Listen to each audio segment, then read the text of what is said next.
thank you very much for inviting me, and I'm learning a lot, and I'm not just referring to the speakers, of course, so I'm really grateful for the opportunity of being here and making kin, in a way. So the first thing that I would like to state here is the Biosophy here is taken as a kind of wordplay, referring to the critical thinking generated through practices that work within biology, and to bring the philosophy of life and nature in Spinoza's proposal. I mean, just to make myself clear, nothing related with some spiritual uses of the term Biosophy in the contemporary context. The aim of returning to Spinoza's, the modern philosopher, contributions is to seek an alternative to avoid ideal-materialisms.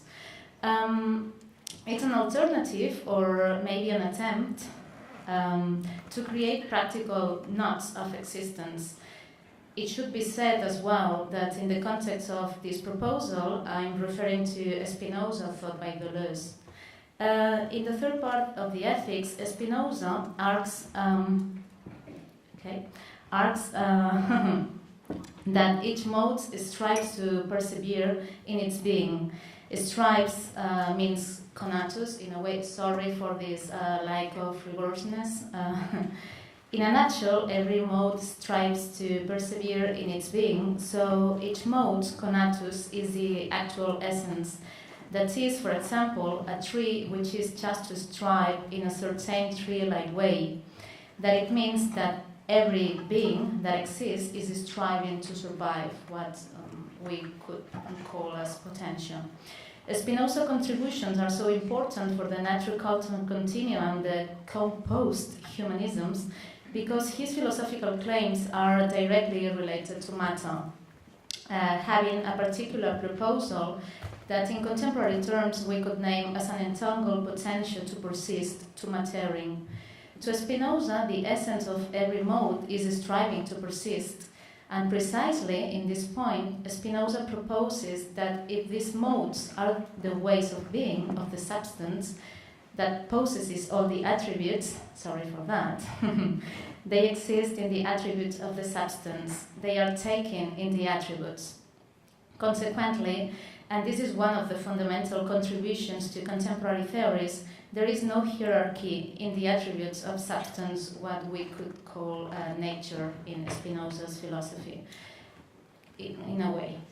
Moreover, if substance also possesses all the attributes, there is no hierarchy among the attributes. One is not worth more than another.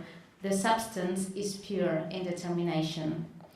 We can find a relation between Spinoza's ethics, and a political perspective on being entangled with all being things entities, a political becoming and ontological immanence that becomes potentia as opposed to dualist and hierarchical ontology.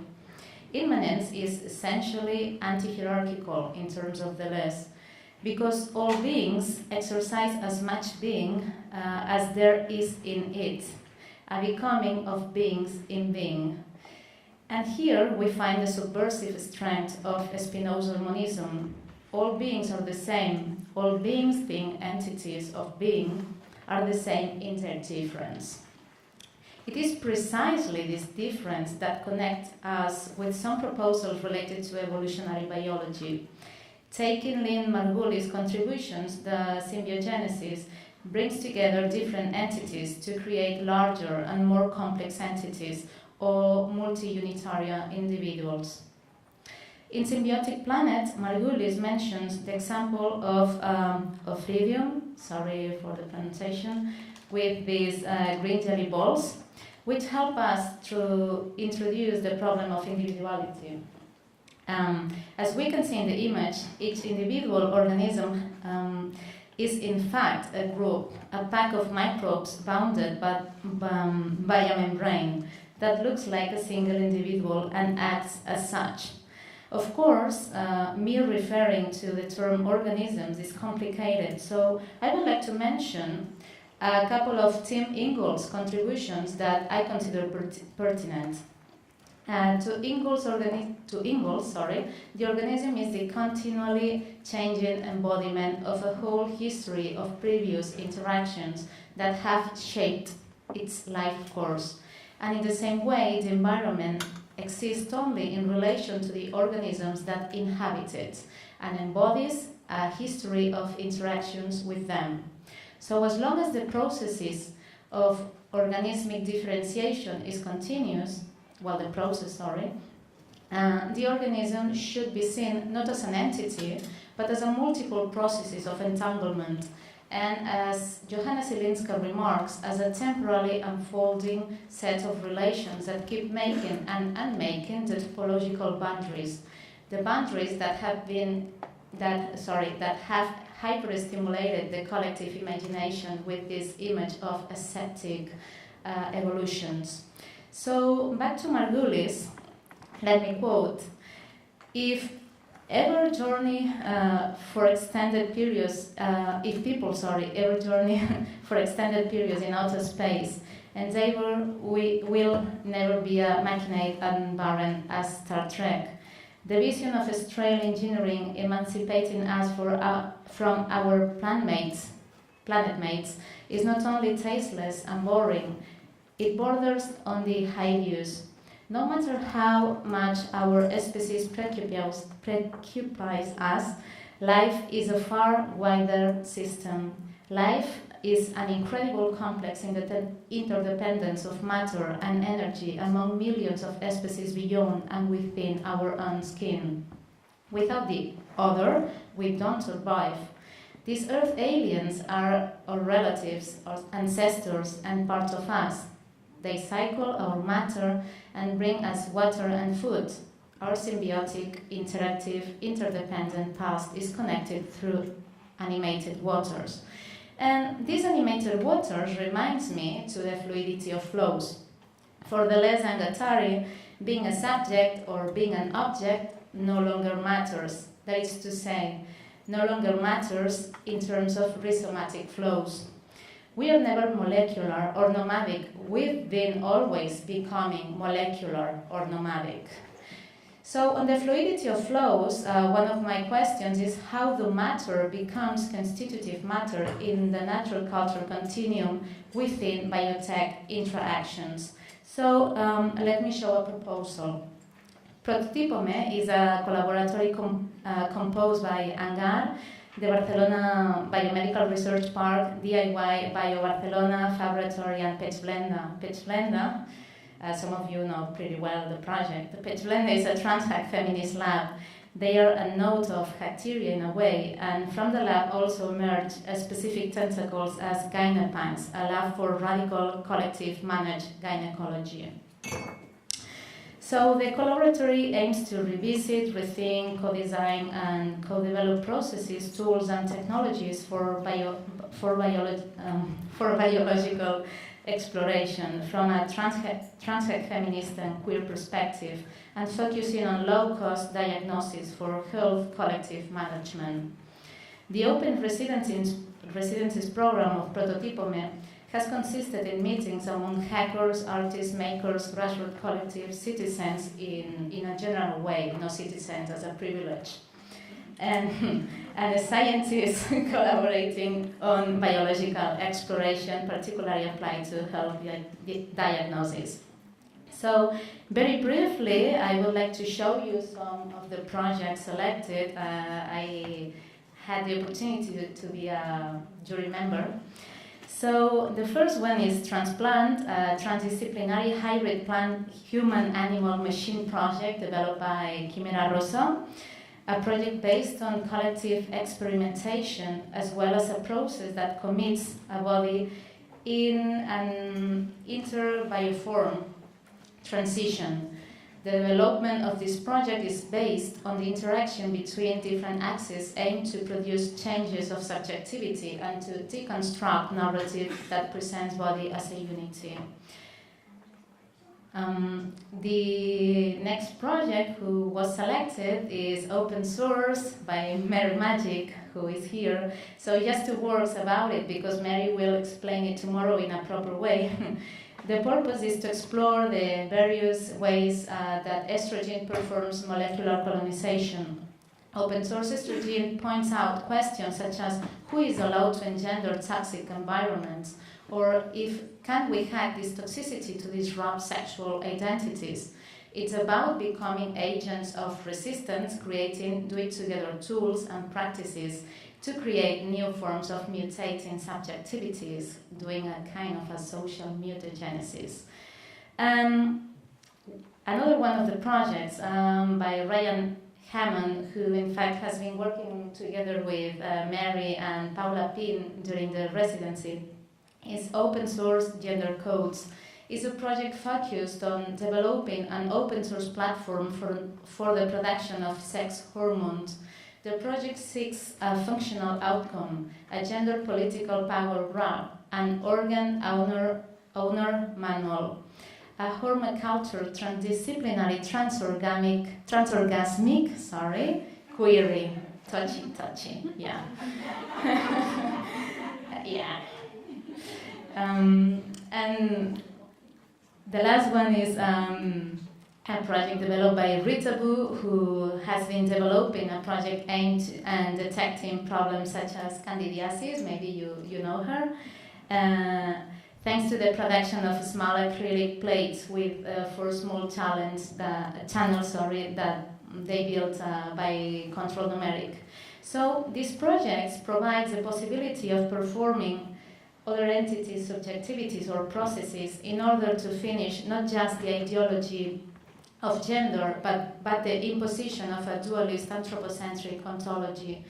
In these practices, we can see a proposal of subjectivity that is composed by external forces of the non-human, anorganic, and technological kind, unfolding subjectivities outside of the classical frame of anthropocentrism, a simultaneous unfolding outwards of affects. These biomediations can be conceived as a sympoiesis, as a qualitative shifter, a multiplicity of becomings, trying to have an affirmative approach to how difference are produced and how they matter. In these projects, we find the bodies with blurred boundaries at the micro scale that you mentioned yesterday, bodies beyond the membrane. These practice-based research proposals are working with the conception of transversal toxic processes fully immersed in, and immanent to a network of non-human relations. We can be a connector in between, or we can become a constitutive hack, diluting the imposed dualist boundaries. But how? And how this approach can affect to ethics. In this point, let me take again the intra-action proposal from Karen Barat as a mutual constitution of entangled agencies. So in terms of Karen Barat, intra-actions enact agential separability, the conditions of exteriority within phenomena. So it is not that there are no separations or differentiations, but they only exist within relations. For instance, within the relations in a pollinating process of research. Reading insights through one another diffractively is about experimenting with different patterns of relationality. Okay. I thought that I said rationality, okay. Opening things up, turning them over and over again to see how the patterns shift. This is not about solving paradox or synthesizing different points of view from the outside, as it were, but rather about the material intra-implications of putting oneself at risk, traveling oneself, one's idea, all the different ways of touching and being touched, and sensing the difference and entanglements from within. Articulating ethics through matter. Of course, matter is not mere stuff, an inanimate givenness. Rather, matter is substance and its iterative, interactive becoming, not a thing, but a doing. Okay. And as has been mentioned on several quite several times during the conference. Matter is never a subtle matter, it's a radical openness. Matter is a wandering substance. This wandering substance confronts transcendence. Transcendent in terms of Deleuze is what prevents ethics from taking place. Transcendent is the impotence to do. In contrast, the practice presented here and the ones which are involved in non-human subjectivities are based on the potentia of doing, on desire, are as pure affirmative affect. So, to think of the prospects of ethics hereby means to think of ethics based on the transformation of negative to positive passions. And here I would remark that when I'm saying ethics, of course, I'm referring also to aesthetics, so it would be a composition in between aesthetics. This conception of ethics is against the social imaginary of techno-transcendence, that transcendence of normative universals is scientific narrative, for instance. In terms of humanism and anti-individualistic nomadic polities, we are generating a critique of the centers from the centers, a multiplicity of centers. In this sense, we need to rethink ethics without accepting normative universals, grounded ethics, embodied and embedded.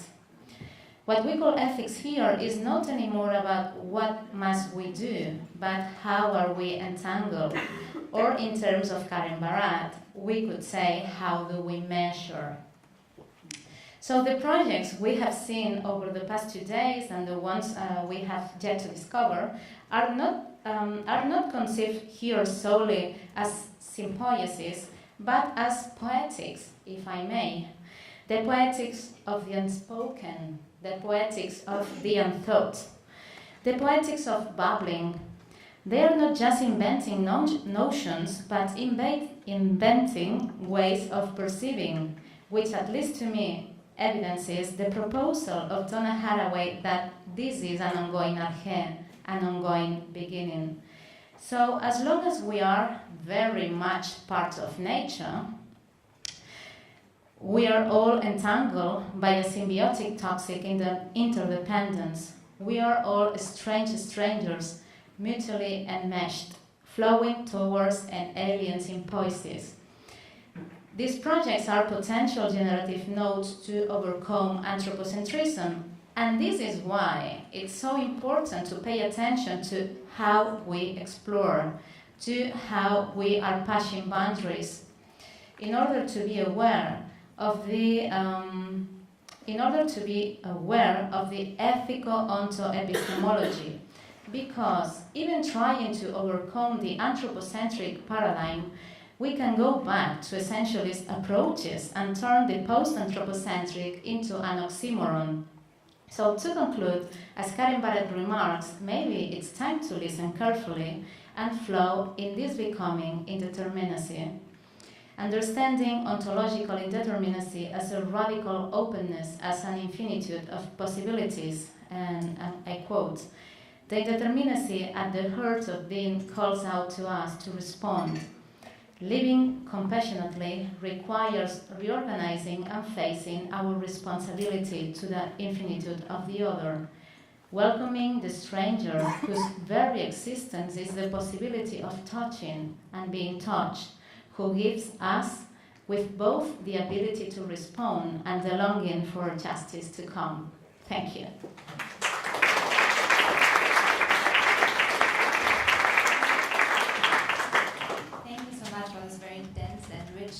Presentation. 18 minutes. Okay, thank you so much. Wonderful. I would like to start with the first question, although I want to actually also take that question to our panel discussion later on. But I understood you right, I guess, that you think difference not so much as something that has to do with the creation of an individual, so difference not as something that makes something individual and separated from something else, but difference as a potential to become more, to connect with others. Yeah, and totally. Yeah. Ah, okay, so that's it. Okay. Okay, are there more questions? There's a question. Yes, the.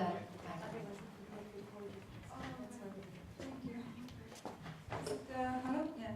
Thank you so much. So it's really weird to encounter kindred spirit. So, thank you. So actually, my question would be, I couldn't agree more when you talk about the disruption as a way of creating agents. So indeed, indeed there are no givens, right? So when you follow the Spinoza, indeed we are in the pure indeterminacy. And yet, when there is this long tradition in philosophy that criticizing monism because it is deterministic. But let's play with it. And like you said, we are in the pure indeterminacy, but let's think that we have a determinacy as relations. So let's assume that the relations are what is given. So if the ontological state would be this pure infinite relationality, so the challenge is, as you said, how to act. What are the ethical challenges in this pure interdeterminacy or determinacy of relations? So yeah, this would be my question, or maybe comment, because in a sense you already answered when you talked about the disruption, tension. I like the word tension, but you also talk about putting oneself at risk. Yeah. So this understanding that indeed we need encounters that would not assume at the very moment an agreement, but would take a position of precarity, of uncertainty of the one that I encounter. And this is something that I think has to be addressed, and what Spinoza is constantly talking that we don't know what the bodies can do. So this is what can our body cope, no? Yeah. So, okay, well, thanks to you all for your patience in any way. Yeah, I'm not sure if I have an answer, because I think that it's not a question, and we agree. But yes, I think that probably the tension here is in how, no? This how, and of course I'm thinking on Baradian terms, if I may say so, in this agential realism, no? In these agential cuts, because it matters how we measure, no? It matters how we explore. So I think that we should pay attention to that mainly, because it's quite tricky. I haven't said that, but when I was talking about this, let's say, risk of transforming this post-anthropocentric shift in an oxymoron, this comes from a conversation with Maya at the Ars Electronica Center, and this is something that she has super clear, and for me was a kind of a revelation, if I can say so. So, yeah, of course it can be an oxymoron, but I think that if we pay attention to this how, maybe it can be also a trigger. But, yeah. More Spinoza in our lives. It's super touchy.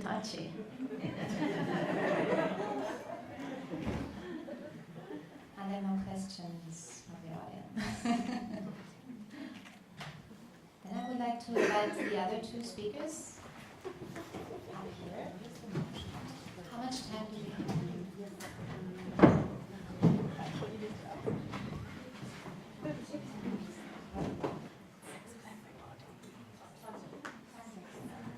Okay, great. So thank you all again for your amazing presentations. I think we have a very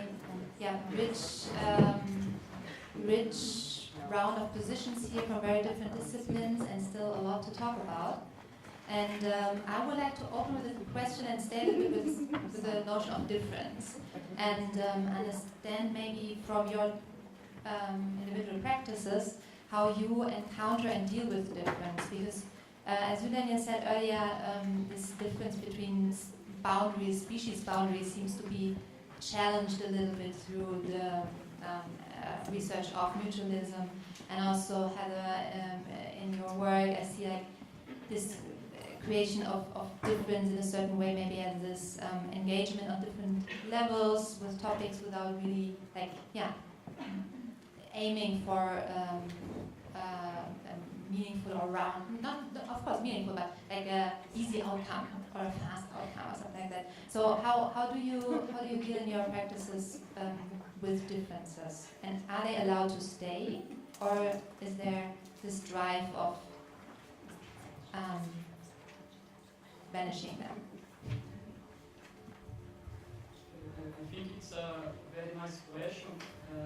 Before someone thought that sometimes science is like follow protocols and that when we work in lab, but we do that because we try to make the things simple to understand. Like as human beings, we can understand the complexity of life.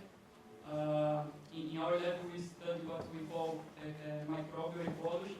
We try to see how like all the interactions happen like in the environment, and this is very complex. So I think we deal with difference every time to try to see how they interact, but it's behind, it's beyond the human way to understand how are these differences between organisms and ecology and everything. So what we do, we try to bring it to the lab and to try to make experiments that we can understand and try to build bigger models. But I think it's much beyond the understanding of the human beings yet.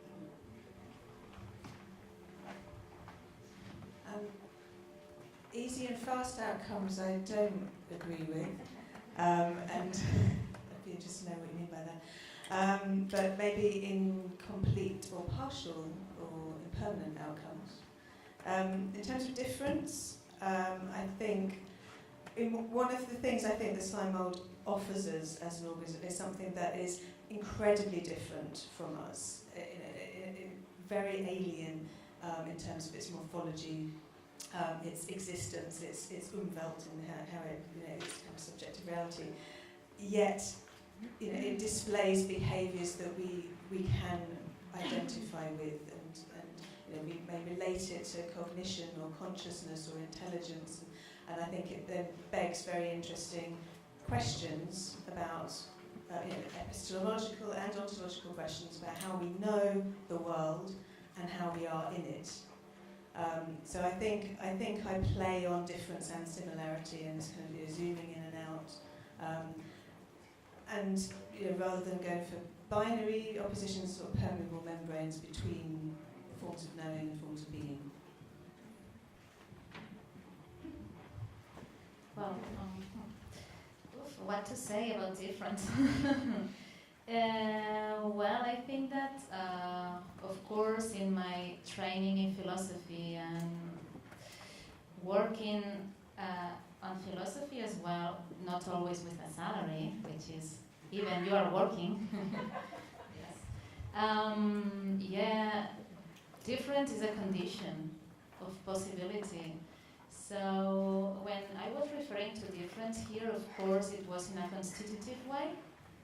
And it was also because I was trying just to point out something that is extremely, extremely complex, which is the difference in between affect and idea, in order to face this challenge of try to go beyond representationalism, no? Because I was trying to generate relation in between the use of affect and affectus in Spinoza, which means that it's an affect that is by any means representational instead of the idea.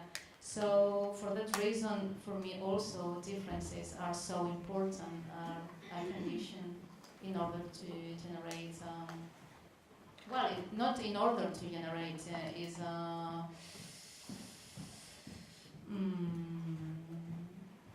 kind of a frottant, no? It's like, yeah, I mean, trying to I have no idea on quantum physics, but reading Karen Barat and paying attention to the importance of electrons and photons and the cool stuff and the subatomic particles, I think that difference is a kind of need to become an agent or agency, which is quite problematic. I mean, we should talk about.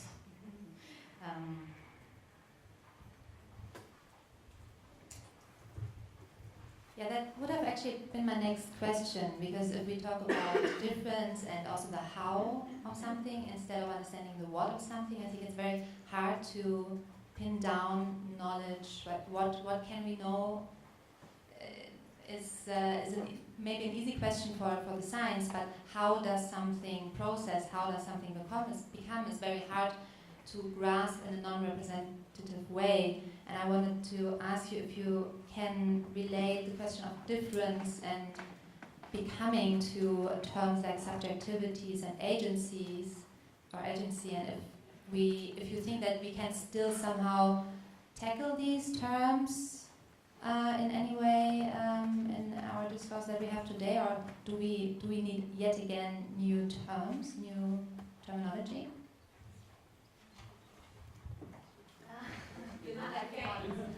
To me, okay. The question is well, I mean, that's a trick, or the tricky part, no? It seems that we need language to communicate, not just the oral one. But of course, I would say that we always need kind of a new terms, but I think that becoming fits here pretty well, because precisely becoming is about becoming all the time. I've said we've been always becoming molecular because we are not pre-existing entities. So for me, that's the main difference. This is a flow, no? It's something that it's in a constant event, no? An intensive event. So, yes. I'm not sure if I have an answer, a response. I don't think I'm interested in definitions in terms. I think they're useful to bounce off, to kind of come up against and reflect back on processes. But I think I'm very much in a kind of bottom-up practical mode, so I think terms and definitions are something that come later as a way of reflecting back on process, and I think in some ways they're quite dangerous because they then try to fix something, and they will be constantly changing and redefining. But I think my relationship with them is a kind of at a point of reflecting back on a different mode of operating. I think I agree with this, definitions always change. So if you think 1,000 years ago, it was only animals and plants, we didn't know about microbes or anything. So with time, science can evolve and we can evolve with the definitions.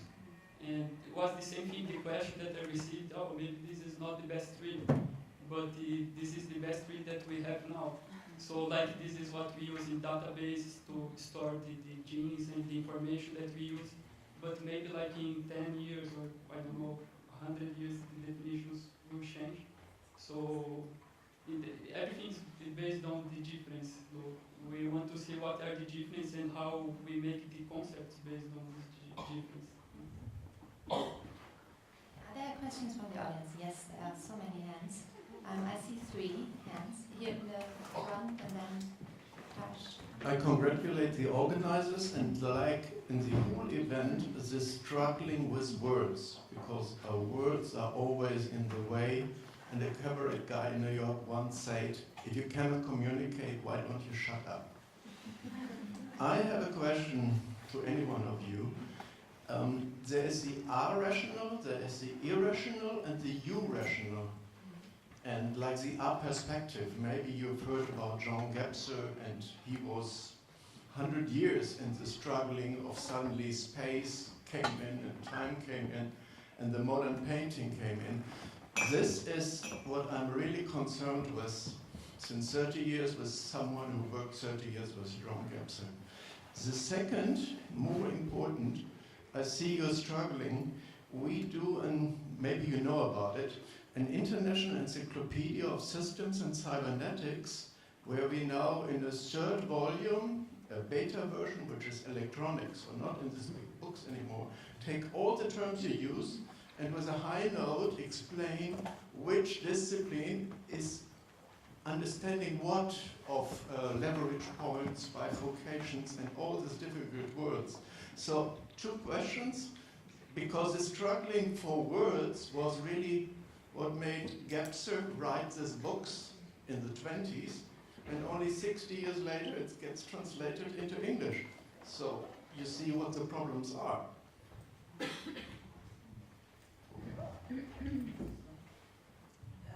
there a question? So you know about this use of a perspective or a rational in contrast to irrational and irrational. My response I will look up the encyclopedia, thank you. As to the different modes of rationality, it's not something that I'm particularly aware of. I think, and I'm more interested in experience, I think, and then, yeah, I'll leave it there.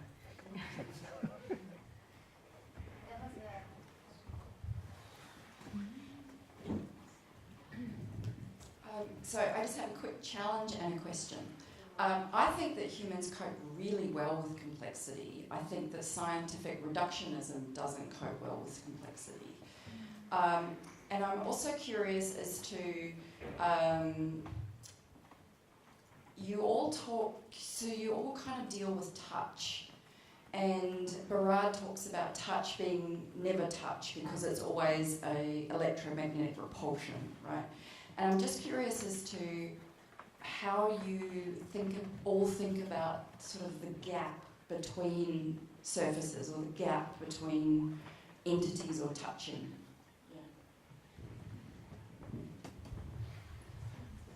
I think this is a huge gap, especially in my field, that I work with soil microbiology. We can't see what's going on inside the soil. Like we can touch the soil or whatever, but we can't see what's really going on inside.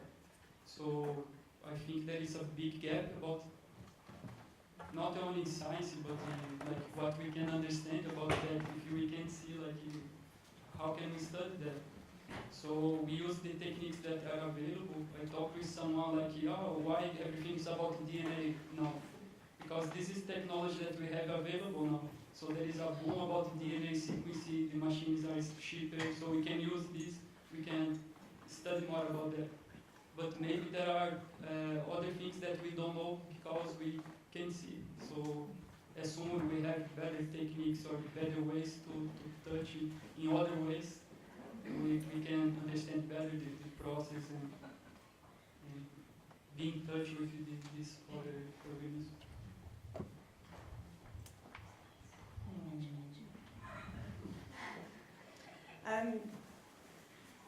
There's a half thought and then there's a thought, so I'll start with a thought, because otherwise. I don't touch, the immediate thing that I thought of with your question was when I started doing the collective behaviour experiments of trying to create a mass human supercell. And hadn't conceived of what that might actually mean to individuals within this kind of collective. So my response is very much a psychological human thing, the complexities of what it means when you ask or you invite humans to be in physical contact with each other. And I've got some data back from people that I've done the being slime mold experiment with, which demonstrates an incredibly hugely diverse response to how people felt in that condition.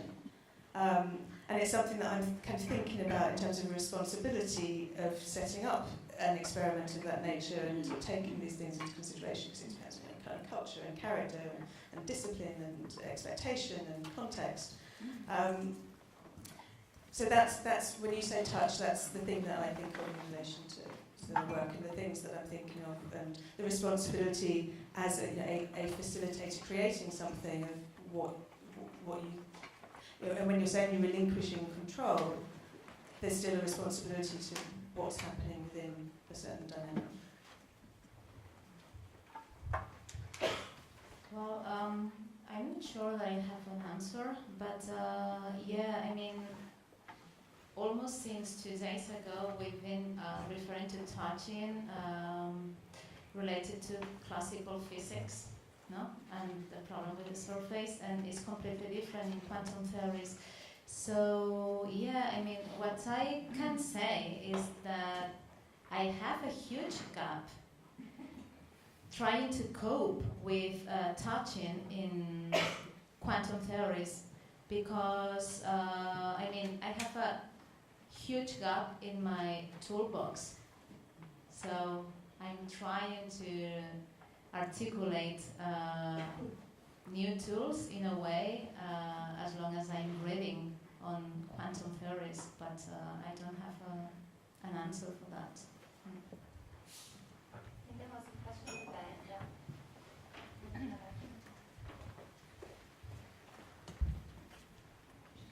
I would like to thank all the panelists, but my question is actually to Laura. Thanks a lot for your wonderful talk. And my question is really a question of clarification.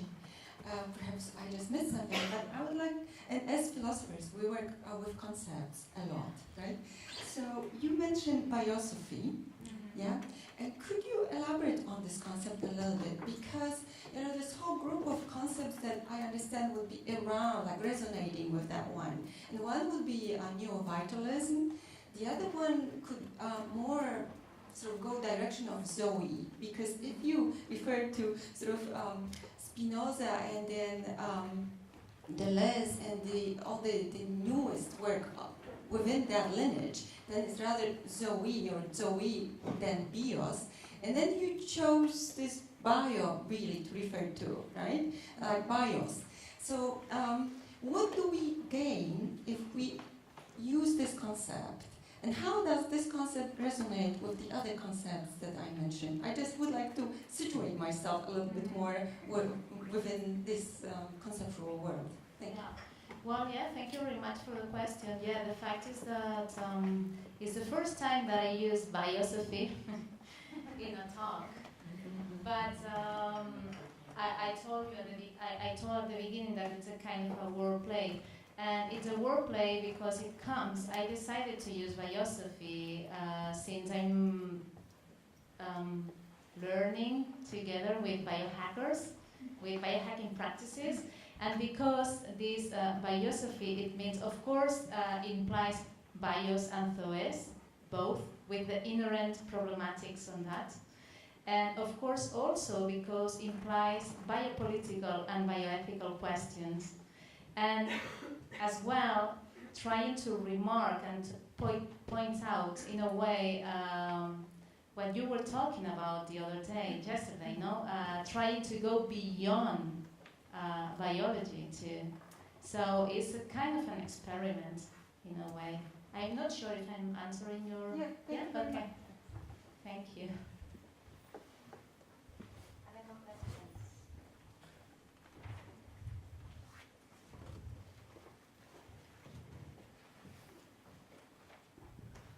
Hi, I have a question, but I don't know where it fits in all this. But you were bringing up quantum physics and classical physics, and it just came to me.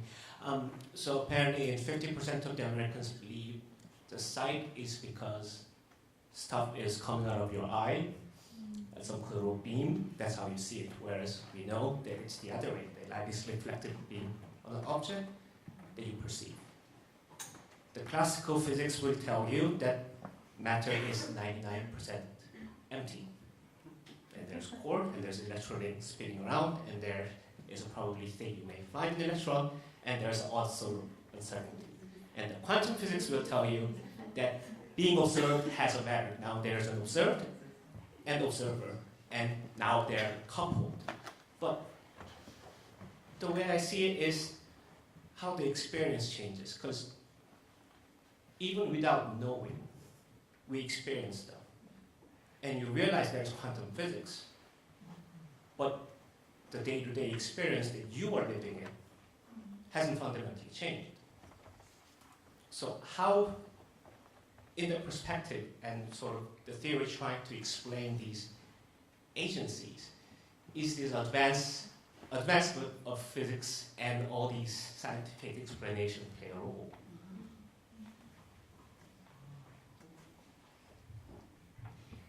Okay.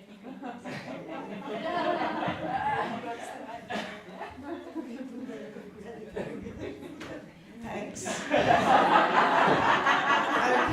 let me talk about physics. No, I can't comment on the physics, but I do enjoy the introduction of the quantum into really kind of confusing how we see how things are in multitudes and multiplex. I don't know if I can kind of respond.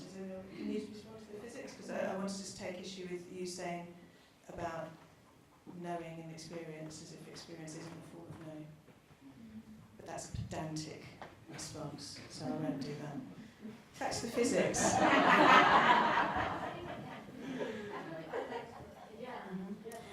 I can't remember exactly what you said, but you said, without knowing, we can experience something. I think it was that.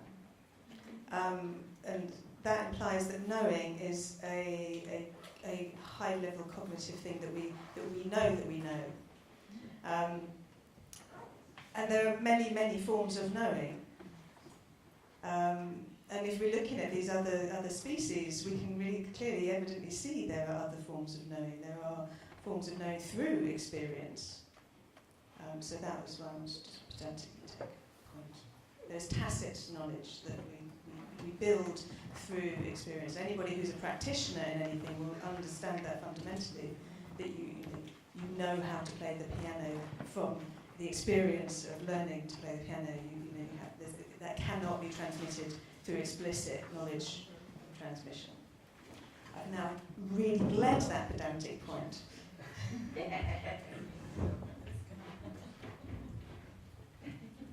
What I think, when you told most of the things in the universe are not matter, are empty space, or maybe make a philosophical question, maybe, or is something that we can see. So what changed this now? A lot of physicians are physics. They are talking about dark matter. Dark matter is something that we can predict by equations, but we can't detect. So there are a lot of colleagues. I am not from physics. I will just tell what they told me. They are trying to detect somehow how is this dark matter. So maybe it's not. This is only a name that no one knows what's that. So I agree with you that we can just analyze what we see or we feel or we experience or whatever. But probably there are much more things that we will know just with time when we have more technology or other ways to detect or to see.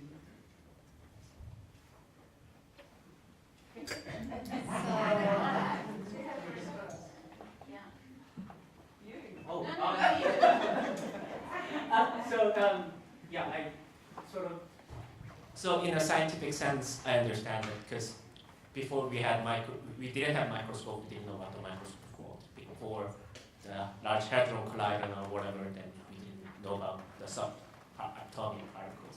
And so advanced assignments, scientific equipment and scientific theories will advance what we can observe. I was just wondering then, how does that play into cognition? What scientific equipments can't really go into?